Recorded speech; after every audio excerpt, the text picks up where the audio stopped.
Vanderbilt University, November 2015. 200 students rise up to protest the white privilege and microaggressions of the racist, bigoted Vanderbilt administration. The protesters don't offer any specific examples of discrimination, but that doesn't matter. What matters is that they feel victimized. The next day, a bag of dog poop shows up at the front door of the university's Black Cultural Center. All hell breaks loose. Full of righteous indignation, student activist groups rush to Facebook to denounce the racist act. The police investigate. They quickly find the person responsible, but nobody is arrested. You know why? Because it turns out that the bag of excrement wasn't a racist attack. It was left by a blind girl with a service dog. She couldn't find a trash can, so, wanting to do the responsible thing, she left the bag outside the door of a nearby building, knowing a janitor would pick it up and throw it away. The student group did apologize, but then they added another charge against the administration. The needs of students with disabilities on this campus are also marginalized. Seriously, this is not a joke. On the college campus today, feelings rule facts and victims are heroes. According to the left, all inequality in America is due to victimization. They start by claiming that all non-white people in America are victims of white privilege. Then come women. They're all victims of the patriarchy. Then come gays and lesbians and the transgendered. They're all victims of our heteronormative and homophobic society. But what if you haven't actually been victimized by anybody? That doesn't matter. To the left, so long as you feel victimized, you're a victim. Even if you have never actually experienced discrimination, you've surely been targeted by microaggressions. You know, nasty little words and phrases that weren't meant to be insults, but just are. If somebody asks you, where are you from, that's considered a xenophobic microaggression. They're implying that you are a foreigner. If a man holds open a door for a woman, which, by the way, you're supposed to do, that's a sexist microaggression because he's treating her like she's a helpless female. Of course, he's also treating her like she's a woman. But how would he know? And heaven forbid anybody address you by your biologically accurate pronoun. What if she identifies as a man? In short, everyone's a victim, except, of course, straight white males. Also, anybody who dares to disagree with the left. If you're guilty of either of those crimes, you must be confronted, even if doing so requires actual aggression, like, say, a riot. Here's a trick the left plays to justify their violence. First, they say it's okay to punch Nazis. Then they say that every conservative, in fact, everybody they disagree with, is a Nazi. But here's the biggest problem with the left's argument. They're based on feelings, not facts. Take white privilege. The only real privilege in America is American privilege. Everybody in America has it, more than citizens of any other country in the world, the privilege to make your own decisions and live the life you choose. According to the liberal Brookings Institution, if you make just these 3 decisions, you'll do fine. And with drive and ambition, you'll probably do better than fine. First, finish high school. Second, don't have babies before you're married. Third, hold down a job. If you do these 3 things, you'll be on your way to the privilege of middle-class life, regardless of race, ethnicity, sexual orientation, or gender. Also, there's no patriarchy. Women already make up the majority of college graduates. According to Time magazine, young single women without kids already earn more than their male counterparts. Oh, and gay and lesbian couples, they earn more than their straight counterparts too. These are facts, and facts don't care about your feelings. Neither will your employer if you get a job after you leave school. The moment you graduate, reality is going to hit you like a truck. People who give you a paycheck expect you to produce. They expect you to work hard. And all the claims of victimhood, all the whining, well, nobody cares. So, stop worrying so much about your feelings and start worrying a little more about being a good person, doing your best, and not getting in your own way. If you don't, the only thing you'll be a victim of is yourself. I'm Ben Shapiro, editor of the Daily Wire for Prager University.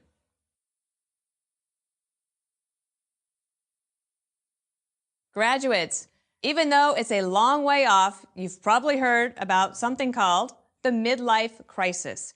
Men buy Italian sports cars, women go on yoga retreats to Bali. But I'll bet you've never heard of a crisis you may be facing in a few short years. I call it the quarter-life crisis. I know a little something about it because I went through it. Oh boy, did I go through it. When I was 24, a lot was going my way, at least on the surface. I had great friends, a great job on Capitol Hill. I even had a great apartment. So why didn't I feel great about my life? I was working as a press secretary for a congressman. I should have been happy about that. But instead, I just felt trapped, anxious, and uncertain about my future. Where was I going? What was my next move? On the personal side, things weren't much better. I hadn't had a boyfriend in years, and there were no prospects on the horizon. Marriage seemed like an impossible dream. I loved my friends, but I still felt lonely. Right before my 25th birthday, I took a personal inventory. I love lists. It felt like I was falling short, almost everywhere. I missed my college days, which seemed, in retrospect, so carefree. The future just looked boring and hard. That is what you call a quarter-life crisis, and I'd like to help you avoid it. To that end, I bring you 3 pieces of advice. 1, get out of town. Feeling trapped? One of the best ways to set yourself free is to move, literally. After years of structure, high school, college, right into a career, I longed to be free. I wanted to be able to leave town at a moment's notice. So I stopped accumulating stuff. I only had 1 cup, 1 glass, 1 plate, 1 bowl, and 1 set of silverware. It was one of the best things I did for myself. It allowed me to be nimble in my life and my career. Assuming for a moment you're not married, if you are, congratulations, you're pretty much accountable to no one. That will change. Take advantage of your mobility while you have it. Go where the opportunities are. But more than that, just go. That might mean going somewhere for a better job, or it might mean traveling whenever you get the chance. It's a big country and a big world. There's no reason to be stuck in one place, especially if that one place isn't working for you. 2, you're not going to become a ballerina at 25. You're still young, but you're not as young as you used to be. You don't have unlimited potential anymore. The last time you had unlimited potential, you were 9. At this point, you're pretty well formed. What you're good at, what you're really bad at, what you like and don't like. I'm not saying you can't change, that you can't grow. Of course you can and must. But you are who you are, and you need to figure out who that is. To put it another way, what is it that you want out of your life? You need to make a realistic assessment of your strengths and weaknesses. Again, lists. This will help you take the next step in the process, setting a goal. Okay, ballerina, not practical. What is? Be honest. Figure it out. Write it down. Then, as one of my mentors told me before my first White House press conference, put your big girl panties on and deal with it. Which leads to my final piece of advice. Meet the universe halfway. No one is going to hand you the life you want. You're going to have to go out and get it. But there's a twist. You don't really know where your life is going to take you. You almost certainly won't end up where you plan to be. But that's okay. Because when you set goals and work toward them, positive things happen. You gain skills, and those skills will create opportunities that never would have existed if you weren't working towards something. Life will happen along the way. Things will change in ways you can't possibly predict. But nothing happens if you're sitting on a couch waiting for your life to begin. I have a lot of other advice that will help you, like don't skip the dentist. But when it comes to surviving the quarter-life crisis, I think this will help. Now, if anyone has any advice for my upcoming midlife crisis, let me know. I'm Dana Perino for Prager University.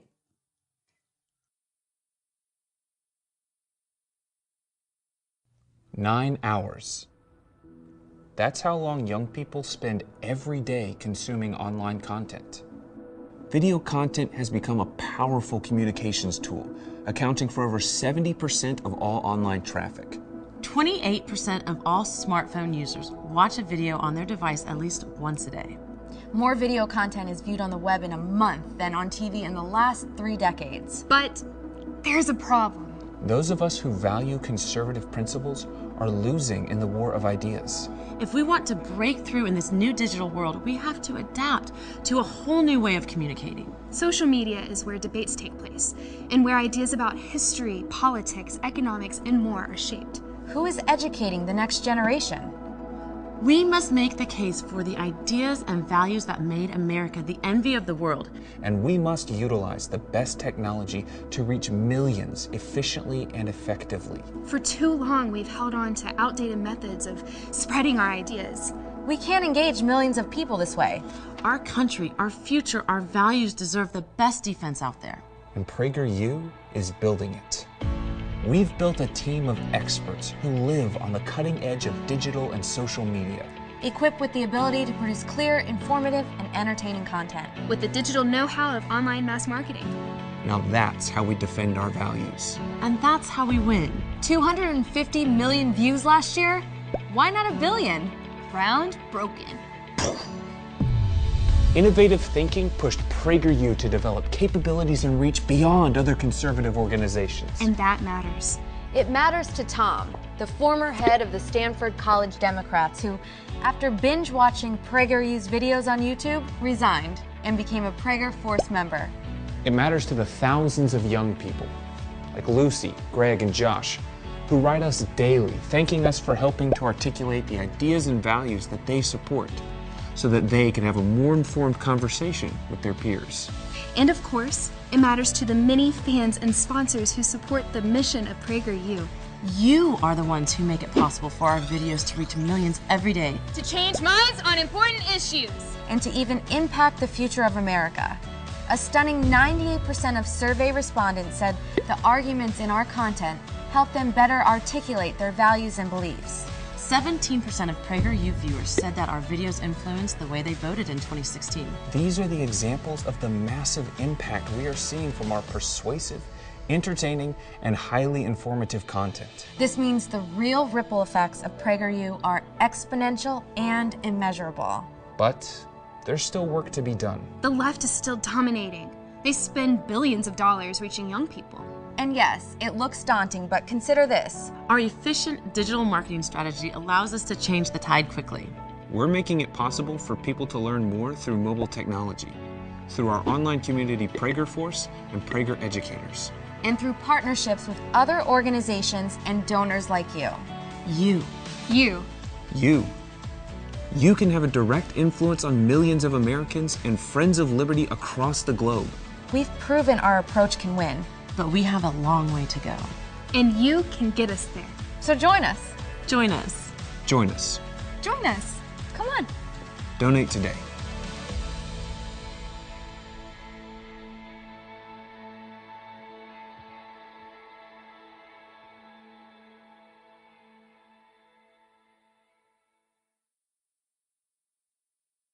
Imagine if there were an alternative to smoking cigarettes.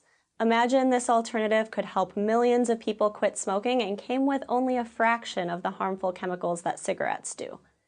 Well, you don't have to imagine it. It exists. E-cigarettes are the most innovative and promising smoking cessation product yet invented. So public health officials and anti-tobacco activists are all in favor of this life-saving innovation, right?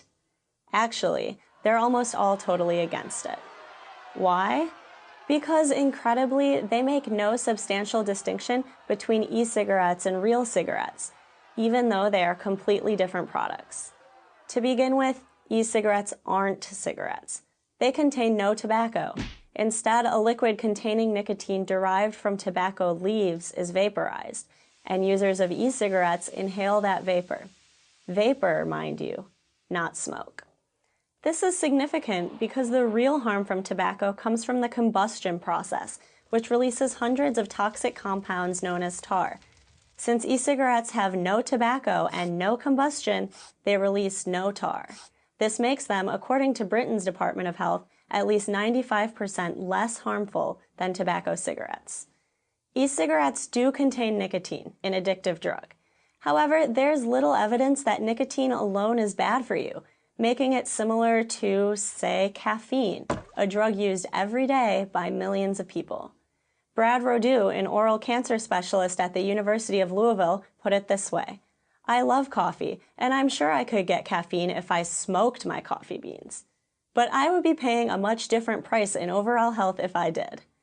In other words, when it comes to addictive substances like caffeine or nicotine, it isn't the addictive substance that's harmful, it's how it's delivered. As South African psychiatrist Mike Russell said about cigarettes, people smoke for the nicotine, but they die from the tar. And again, there's no tar in e-cigarettes. Does this all mean that e-cigarettes are completely safe? Of course not. Nothing is completely safe. E-cigarettes are a relatively new innovation, so more research is needed, especially on long-term effects. There's also a place for sensible regulation to ensure consumer safety. But unlike normal everyday products, any potential risk posed by e-cigarettes is far outweighed by a real, not potential, good: saving lives by providing the nicotine that smokers enjoy without delivering the deadly toxins that can kill them. Many former smokers have successfully used e-cigarettes to help them kick their nicotine addiction altogether. A recent study in an Oxford Journal peer-reviewed publication, Nicotine and Tobacco Research, said that e-cigarettes could reduce smoking-related deaths by 21%. That's thousands of lives every year. John Britton, an epidemiologist and director of the University of Nottingham's Center for Tobacco and Alcohol Studies, is even more optimistic. E-cigarettes are the first genuinely new way of helping people stop smoking that has come along in decades. They have the potential to help half or more of all smokers get off cigarettes. So again, you'd think public health officials and anti-tobacco groups would be doing everything they could to encourage smokers to switch to e-cigarettes. Instead, they push for laws and rules that equate the two products. Cigarettes are bad, so e-cigarettes must also be bad. As of August 2016, the U.S. Food and Drug Administration has ruled that all e-cigarettes must go through a long and expensive application process. This process could end up costing as much as $1 million per new product. While some of the biggest manufacturers will be able to shoulder the costs and navigate the regulatory mess, most small e-cigarette companies will be forced out of business. With less competition, e-cigarettes will become more expensive, and many people will go right back to smoking. E-cigarette prohibitionists may think they're using a better safe than sorry approach to save consumers from some yet-to-be-discovered danger, but they're not. They're actually endangering millions of smokers who would make the switch if the e-cigarette market were allowed to flourish. As Joe Nocera, a New York Times columnist, wrote, equating smoking cigarettes with inhaling e-cigarettes is a huge disservice to public health. On the scale of potential harms, e-cigarettes aren't even in the same ballpark as combustible cigarettes. They have the potential to save millions of lives. The government needs to develop a new paradigm for dealing with e-cigarettes, one that ensures basic standards but recognizes their relative safety and immense benefit to public health. If they don't, more people will die. Imagine that. I'm Caroline Kitchens of the R Street Institute for Prager University.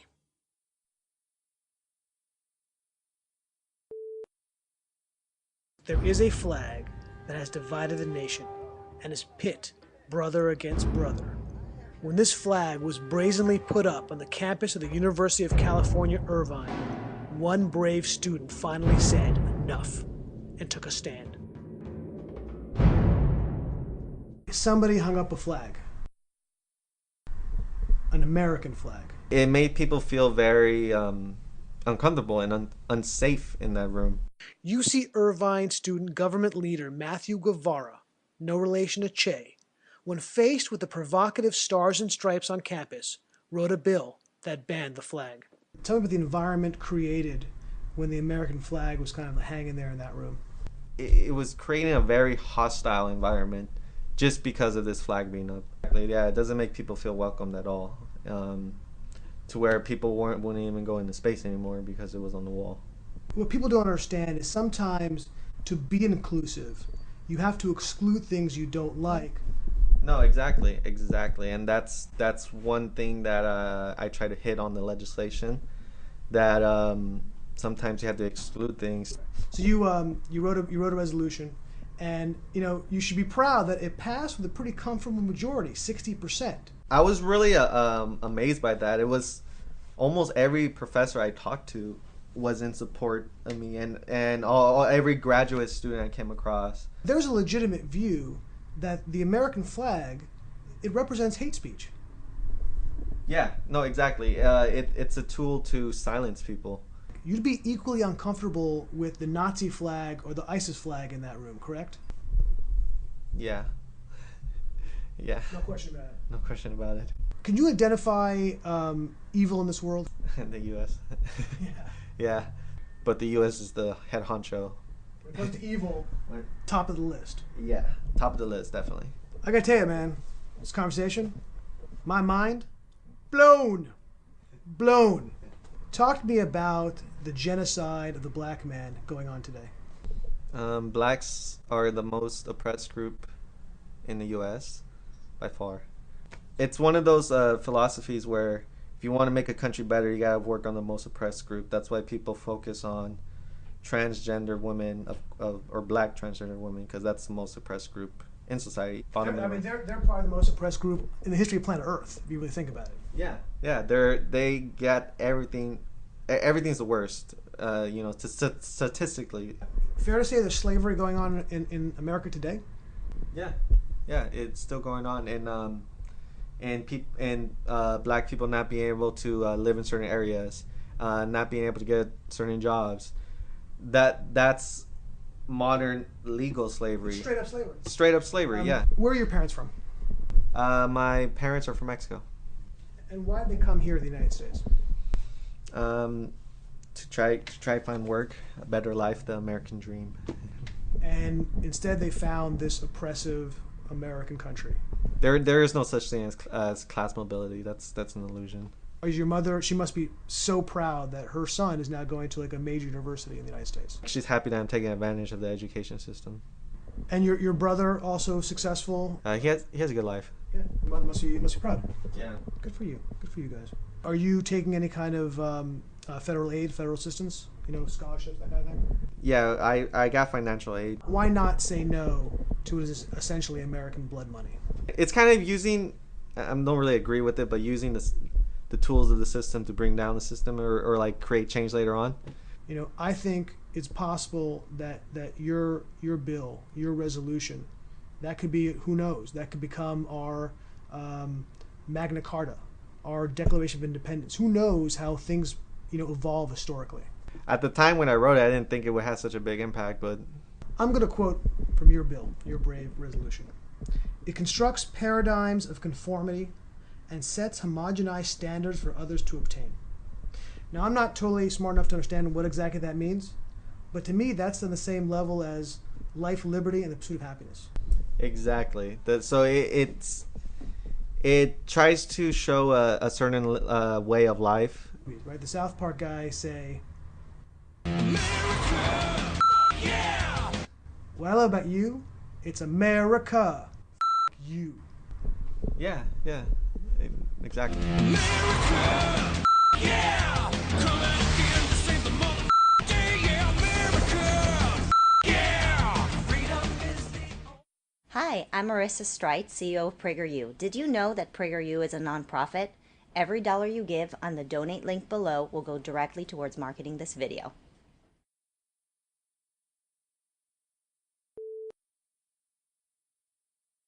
When people describe particularly evil individuals or regimes, why is it that they use the terms Nazi or fascist, but almost never communist? Given the unparalleled amount of human suffering communists have caused, why is communist so much less a term of revulsion than Nazi? Communists killed 70 million people in China, more than 20 million people in the Soviet Union, not including about 5 million Ukrainians, and almost 1 out of every 3 Cambodians. And communists enslaved entire nations in Russia, Vietnam, China, Eastern Europe, North Korea, Cuba, and much of Central Asia. They ruined the lives of well over 1 billion people. So why doesn't communism have the same terrible reputation as Nazism?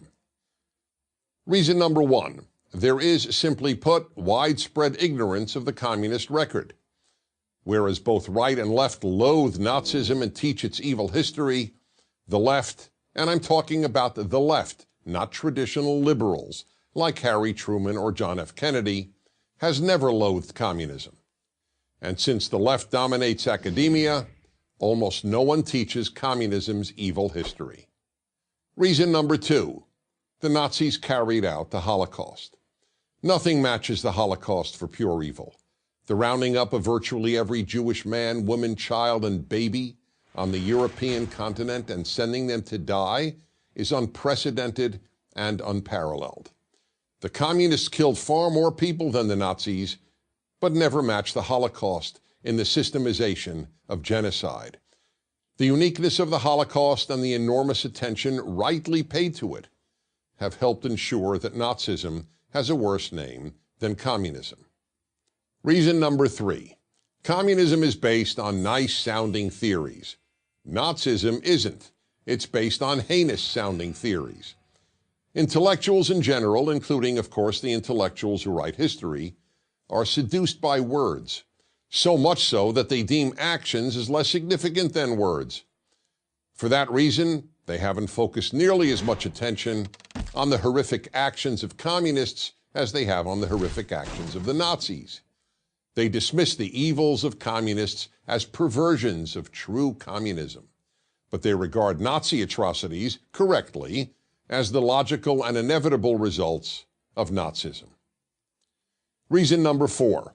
Germans have thoroughly exposed the evils of Nazism, have taken responsibility for them, and have attempted to atone for them. Russians have not done anything similar regarding Lenin's or Stalin's horrors. To the contrary, Lenin, the father of Soviet communism, is still widely venerated in Russia. And as regards Stalin, as University of London Russian historian Donald Rayfield puts it, quote, people still deny, by assertion or implication, Stalin's Holocaust, unquote. Even less so as China exposed the greatest mass murderer and enslaver of them all, Mao Zedong. Mao remains revered in China. Every Chinese currency note has his picture on it. Until Russia and China and Vietnam and Cuba and North Korea acknowledge the evils their countries committed under communism, communism's evils will remain less known than the evils of the German state under Hitler. Reason number 5. Communists murdered mostly their own people. The Nazis, on the other hand, killed very few fellow Germans. World opinion, that largely meaningless and amoral term, deems the murder of members of one's own group far less noteworthy than the murder of outsiders. That's why, for example, blacks killing millions of fellow blacks in Africa elicits almost no attention from world opinion. And reason number 6. In the view of the left, the last good war was World War II, the war against German Nazism and Japanese fascism. The left does not regard wars against communist regimes as good wars. For example, the American war against Vietnamese communism is regarded as immoral, and the war against Korean communism and its Chinese communist backers is simply ignored. Until the left and all the institutions influenced by the left acknowledge how evil communism has been, we will continue to live in a morally confused world. In the meantime, all good people owe it to the victims of communism to learn what happened to them.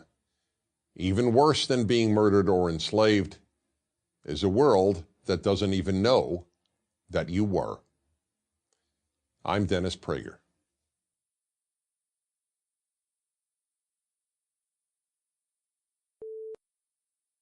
After every new jihadist attack against the West, politicians reassure us that the atrocity does not represent the true nature of mainstream Islam.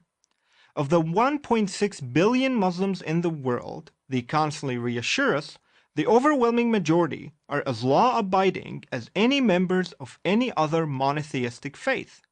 Only a tiny fraction engage in terror, and Islam is a religion of peace. Furthermore, we are told the great majority of Muslims hold moderate views. But what does that mean? How moderate are moderate Muslims?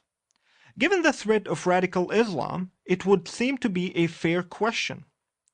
Let me start to answer it by telling you something of my own story. I was raised in a middle-class Muslim home in Cairo, Egypt.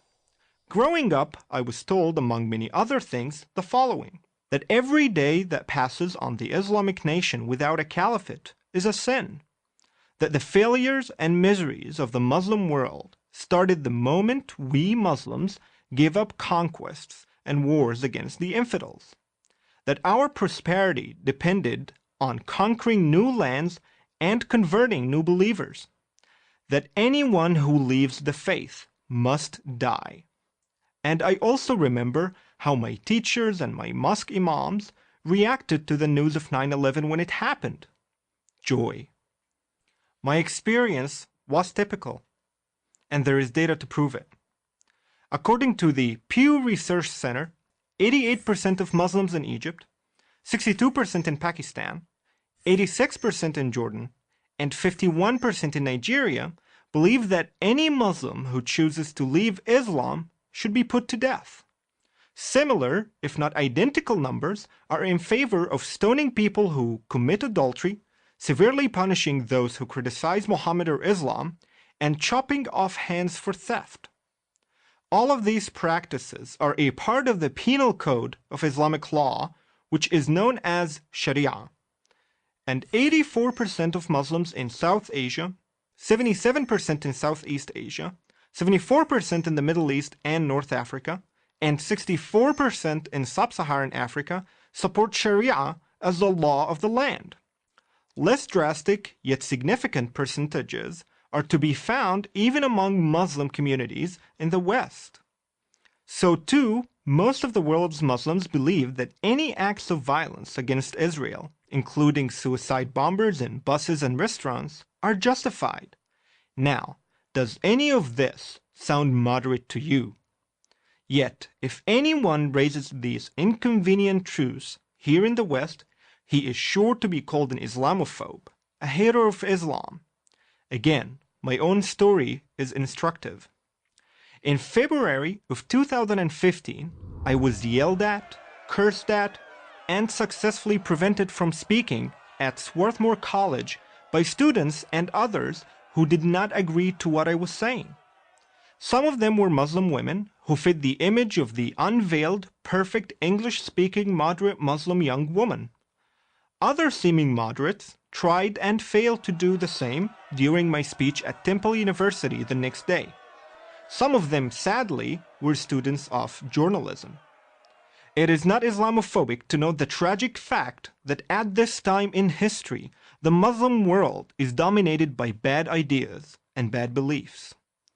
That is why millions of so-called moderate Muslims do not rise up to denounce Islamic terror. Because the word moderate, as we understand it, does not really apply. If moderation means you tolerate freedom of speech, freedom of religion, freedom of the press, women's rights, and gay rights, moderate Muslims are a distinct minority. Of course they exist, millions of them, but among believing Muslims, they do not represent anywhere near a critical mass.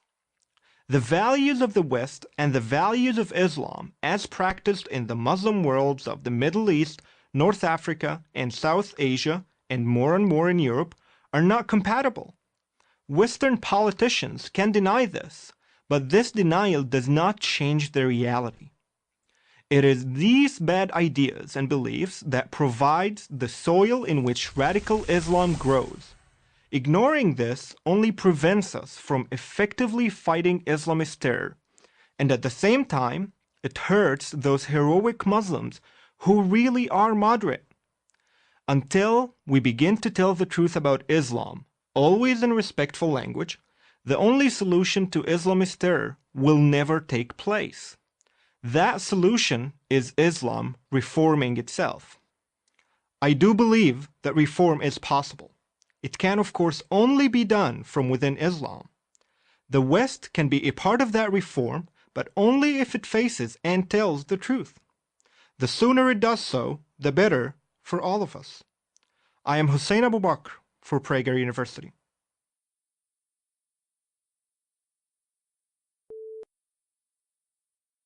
We've all heard about how many bad things the U.S. government did to American Indians in the past.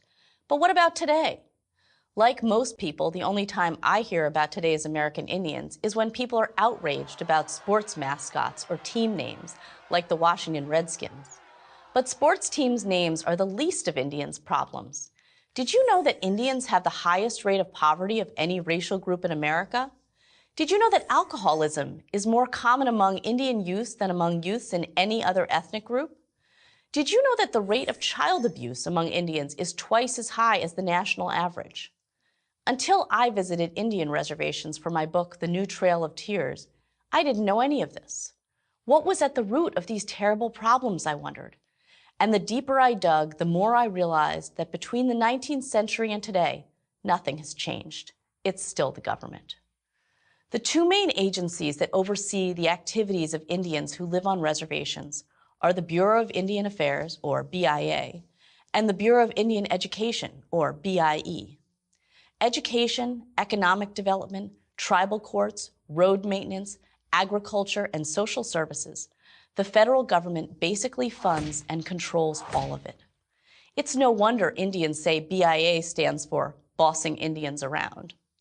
Together, these two agencies have combined budgets of $3 billion per year and have 9,000 employees. That's one employee for every 111 Indians on a reservation.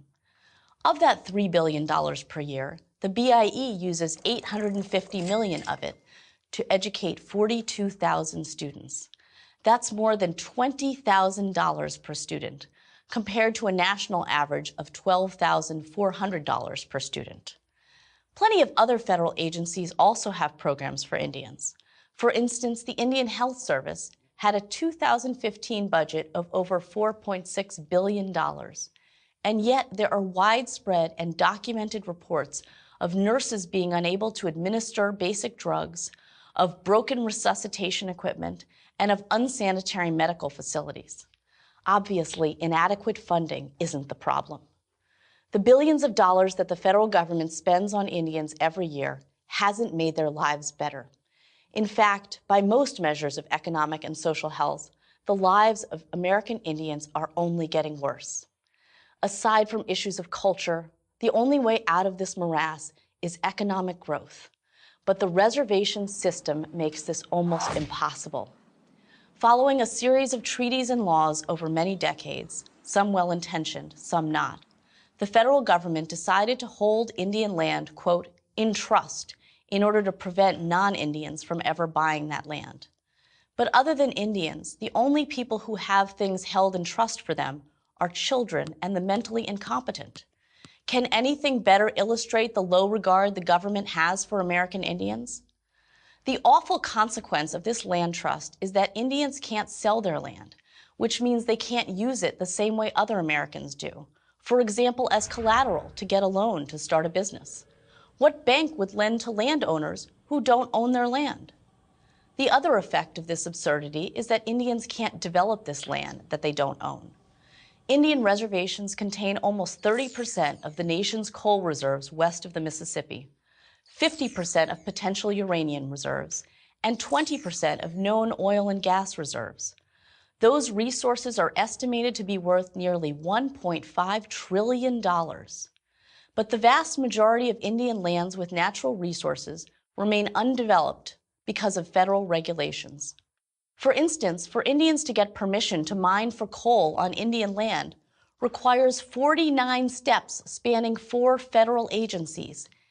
Each of these 49 steps can take months or years to be approved. There are so many government regulations that just to apply for a permit to dig a hole cost $6,500. Is it really any wonder that this community is mired in poverty? So what can be done? For starters, end the trust system. Let Indians do what they want with the land they own. Get the massive federal bureaucracy out of the way. Give American Indians the opportunity to embrace the same thing that has lifted millions of other people out of poverty and into the middle class: free enterprise. It won't happen overnight, and it won't be easy, but it will do a lot more for American Indians than changing the name of the Washington Redskins. I'm Naomi Schaefer Riley for Prager University.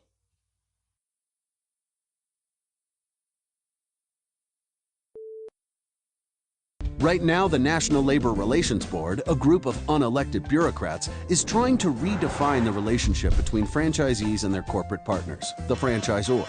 The idea is to make the bigger company and the smaller companies jointly liable for employee complaints and other legal issues. If the National Labor Relations Board successfully redefines the relationship between franchisees and franchisors, there may be far fewer new businesses and the jobs they create. because franchisors will be much more hesitant to give inexperienced people a chance at opening a franchise. After all, why would they want to be in a relationship where they were responsible for thousands of decisions made by smaller companies every week? And franchisees didn't risk their life savings to open a business only to find out they now essentially work for the franchisor. Bottom line, this new definition slams the door shut on one of the proven paths to break into the business world. Makes sense? Sometimes Washington needs to understand if it's not broken, don't fix it. Now that makes sense.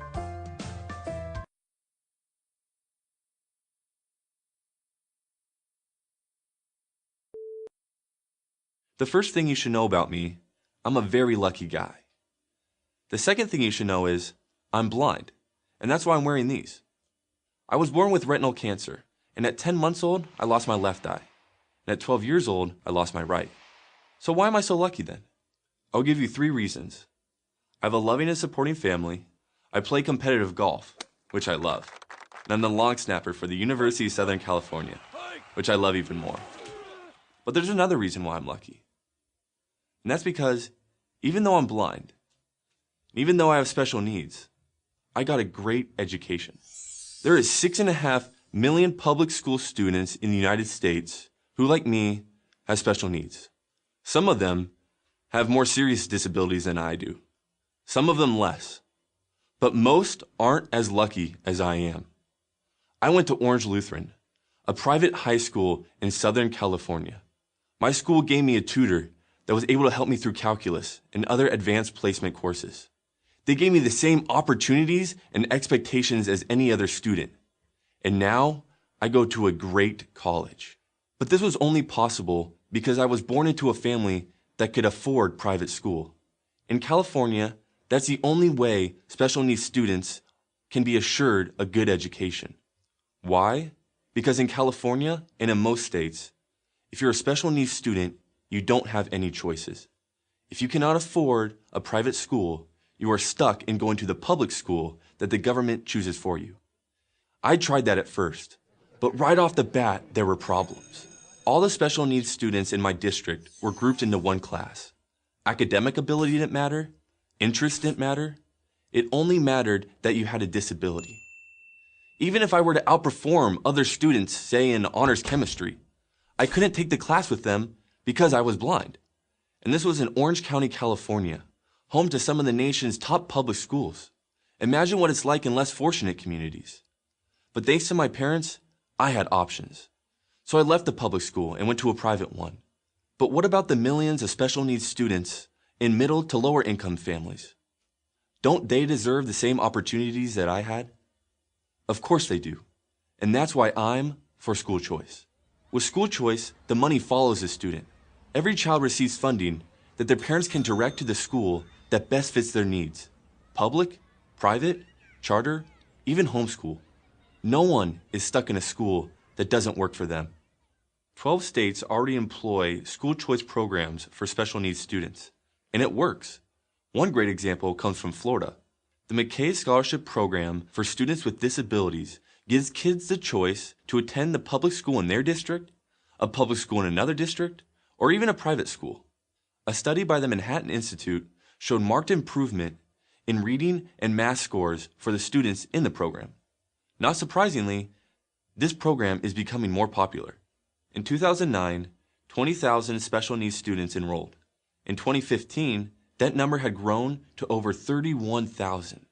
But instead of trying to duplicate this success, teachers' unions and the politicians in their pocket cling to the old model, which benefits them, not students. In states like California, New York, and even Texas, they have managed to block school choice entirely. But fortunately, they don't have the final say. More and more Americans believe that special needs students deserve a quality education.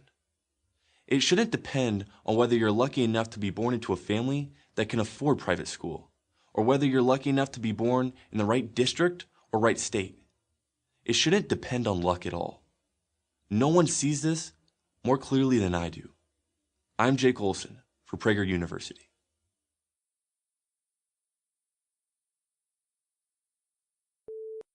It's appalling that, in the 21st century, there is still so little diversity on American college campuses. This cannot stand. It's not who we are. It's intolerable. It's time we demand a change. It's time to stage a protest, to storm the dean's office. We will not be ignored. Diversity is our strength. I'm not talking about diversity of skin color. Been there, done that. Today's campuses are more racially integrated than at any time in history. And I'm not talking about gender diversity. Women already make up the majority of college graduates. And if your concern is non-binary gender, there is no place on earth more accepting of hims, hers, zims, and zers than a college campus. I'm not even talking about sexual diversity. You can pretty much experiment with anyone you want, in any way you want, as long as you get a consent form signed and notarized in advance. No, the diversity I'm talking about is diversity of thought. Let me say it again in case you missed it. Diversity of thought. That's right. People expressing different points of view on an issue. At most colleges today, that's a dangerous, revolutionary idea if that different point of view is not on the left. The moment you enter college, you enter an indoctrination center. Remember orientation week? It starts there and never stops. They tell you to be open-minded, but they don't really mean it. Almost all your professors are on the left, nearly 12-1, left to right, according to a recent study by Econo Journal Watch. There are many departments at many colleges that don't have a single conservative voice. The administration invariably supports leftist positions. And all those diversity administrators, they depend for their livelihood, that means their paycheck, on creating victims. Diversity of race, or gender, or sexuality, or any of the other distinctions du jour that universities glorify are, at best, superficial, and at worst, just plain destructive. It's destructive to any real learning. If you don't study Shakespeare because he was a white male, you have been deprived of learning from the most brilliant playwright who ever lived. And it's destructive of a peaceful campus environment because it pits racial, ethnic, and gender groups against one another. In other words, diversity, as practiced on your typical college campus, divides, not unites people. And diversity of thought, the free exchange of ideas, you know, what college is actually supposed to be about, not happening. If you've been in college for a few years, ask yourself this.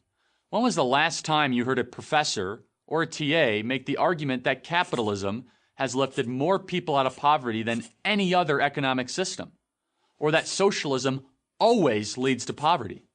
Or that the post-World War II order created by America has been the freest and most prosperous time in human history? Or that the cause of high crime rates in black communities has very little to do with historic racism? And God forbid if a conservative speaker should show up on campus and dare say any of these things. If the ideas of the people on the right have so little merit, why bother to protest? Shouldn't their bad ideas just die on their own? Isn't the purpose of a liberal education to expose students to differing points of view? Turns out that the liberal in liberal education means leftist. Here's how the University of California at Berkeley, the pinnacle of political correctness, describes itself. Our goal is to transform UC Berkeley into an equitable and inclusive academy of the highest caliber, one that fully honors the diversity of our students, faculty, and staff. Give me a break.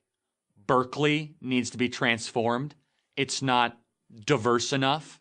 After all these years of expanding equity and inclusion, bull crap. It positively reeks of sexist heteropatriarchy. Say that 3 times. I don't know what it means, but it sure sounds bad. Walk around the Berkeley campus, or almost any campus, and you'll see plenty of blacks, Hispanics, gays, lesbians, even a straight white guy or two. College is a place where they want everyone to look different, but think exactly the same. It's like a freaking cult. At some point, you have to stand up, separate yourself from the crowd, and say, enough. It's time to diversify thought on campus. It's time to demand a real education. God knows you're paying for it. I'm Charlie Kirk, president of Turning Point USA for Prager University.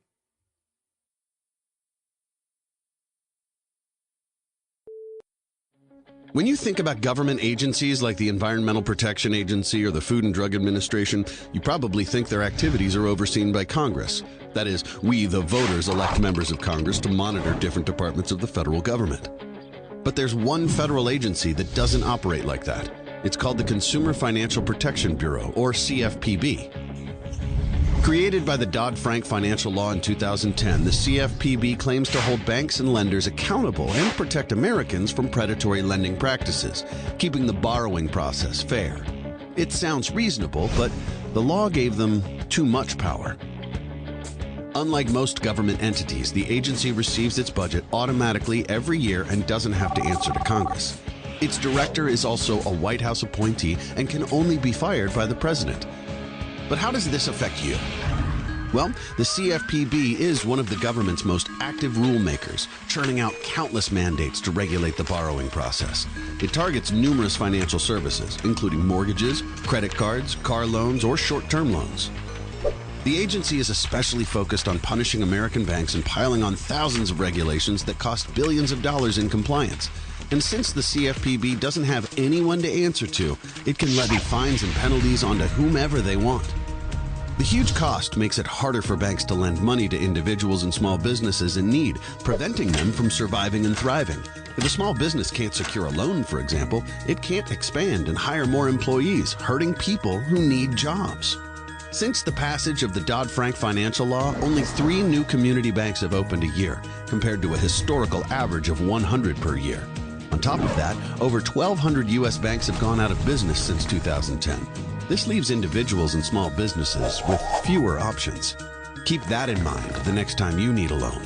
It might be the CFPB holding you back.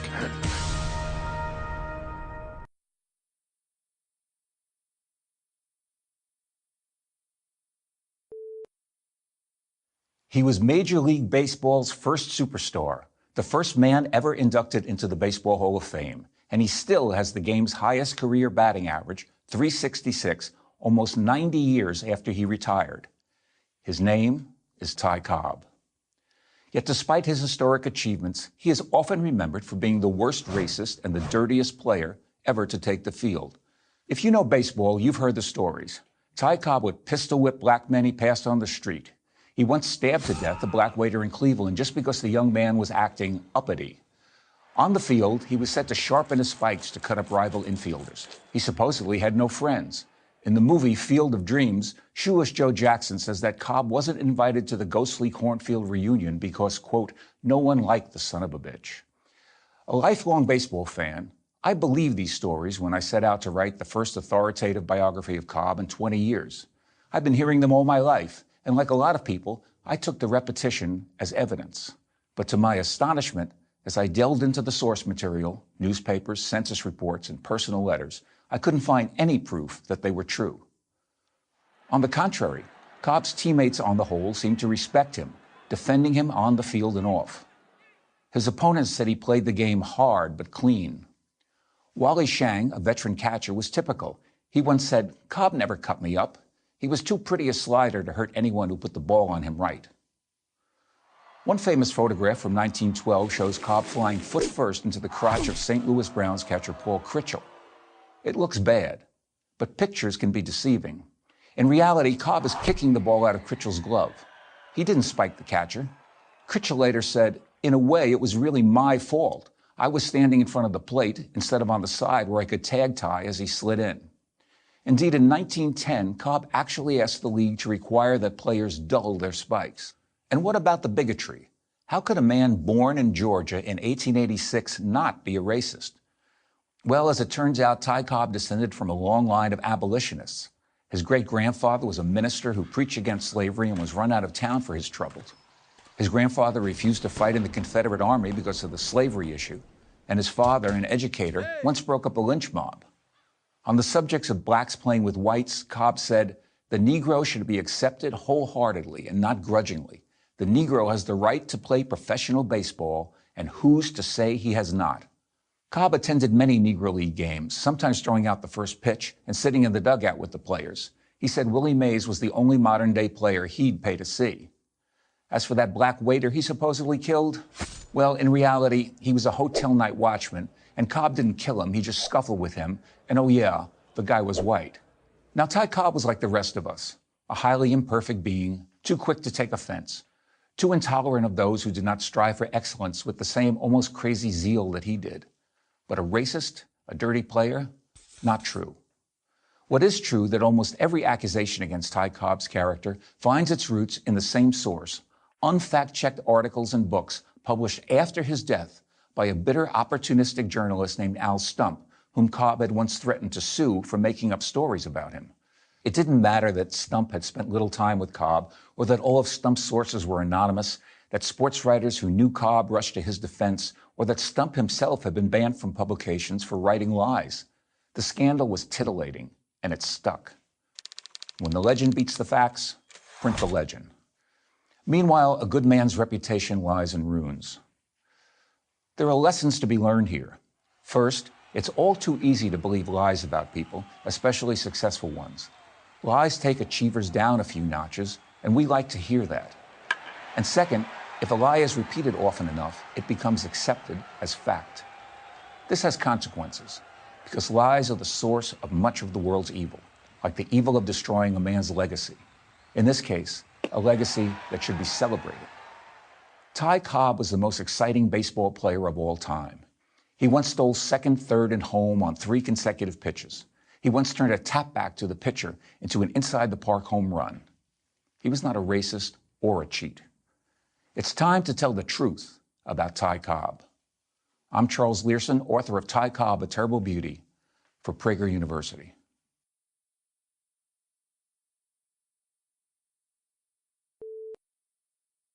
Many American millennials seem to be drawn to socialism.